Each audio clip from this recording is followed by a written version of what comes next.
A 72-year-old Alzheimer sufferer was shot dead after he wandered into the front yard of a man living in Georgia. Now, Ronald Westbrook has been suffering with Alzheimer's for a while now, and he had left his home with the two dogs. Hours later, he knocked on the door of 34-year-old Joe Hendrix, and it was very late at night. Joe Hendrix's fiance was concerned about it, so they called authorities. However, after calling authorities, Hendrix went outside of his home and shot the 72-year-old dead. He says that Westbrook had knocked on the door, attempted to turn the knob, and then went toward the backyard, and then came back to the front door and proceeded to attempt to open it again. Now, that's what Hendrix is alleging. We don't know exactly what happened that night. Obviously, there are no other witnesses other than the fiance. But another important thing to point out is that a few days earlier, the fiance said that someone had tried to knock on the door and said that they were looking for a person that they didn't know. And the fiance was very frightened by that incident. So after this followed it, they were worried that someone was kind of out to get them. So I think this story shows that people who say guns don't kill people, people kill people, is wrong. So the guy who wound up doing the killing only got the gun after the fiance was worried about the guy coming to the door, right? And so if Ronald Westbrook had stumbled into their neighborhood a couple of weeks or a couple of months earlier, he might have been fine. Not he might have been, he would have been fine. Because the guy wouldn't have had a gun.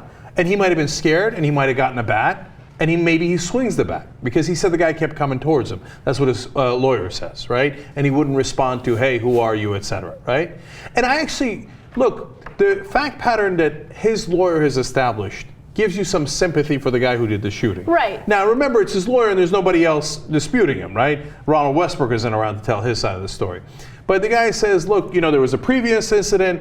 I told him not to come any further. I was scared. I was scared for my fiance. I didn't want to wait till he busts through the door, and he was incoherent, so it scared me. So do I believe under that fact pattern that he was scared? Yes.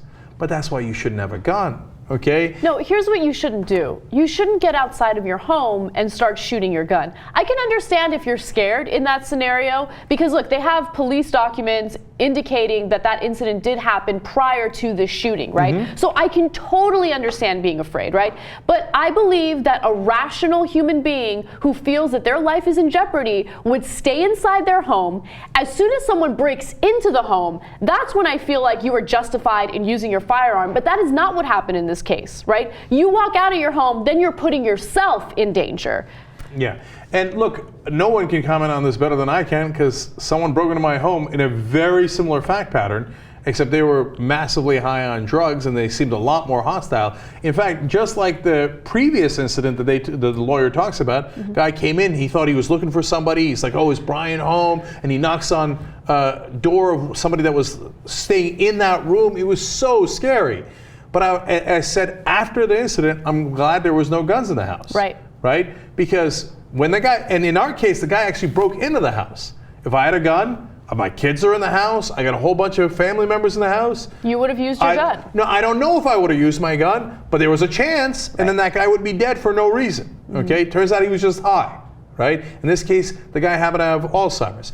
Now, look, we covered a couple of cases in the past recently of African Americans who had been shot. One guy goes, knocks on a door, and then he wanders away, and the cops kill him. Let me be specific about those cases. So there was the case of 19-year-old Renisha McBride, and she was shot and killed in the face near Detroit. She had gotten into a car accident. A few hours after the accident, she wandered into a neighborhood, knocked on someone's door, and the man said that he was frightened. He shot her in the face. She died. The other case was 24-year-old Jonathan Farrell. He also got into a car accident, wandered into in front of someone's home, knocked looking for help. That person called the police. When the police showed up, they immediately tased him. They said that he was coming for the police. They tased him, and then they shot at him 10 times, killing him.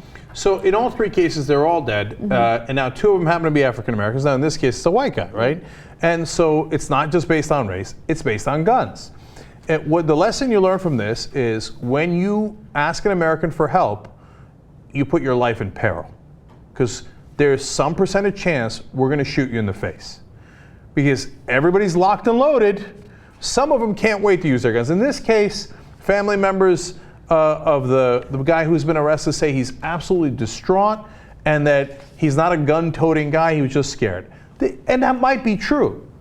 But that's why you shouldn't have the gun in the first place, because when you have guns, more people die. Not less people, more people die. And now, if I'm hurt, and I'm in America, there's no way I knock on somebody's door. I'll take my chances bleeding in the middle of the street. You think I'm going to go knock on somebody's door? We know that about half of Americans own a gun. You're playing with your life by asking for an American for help. How sad is that?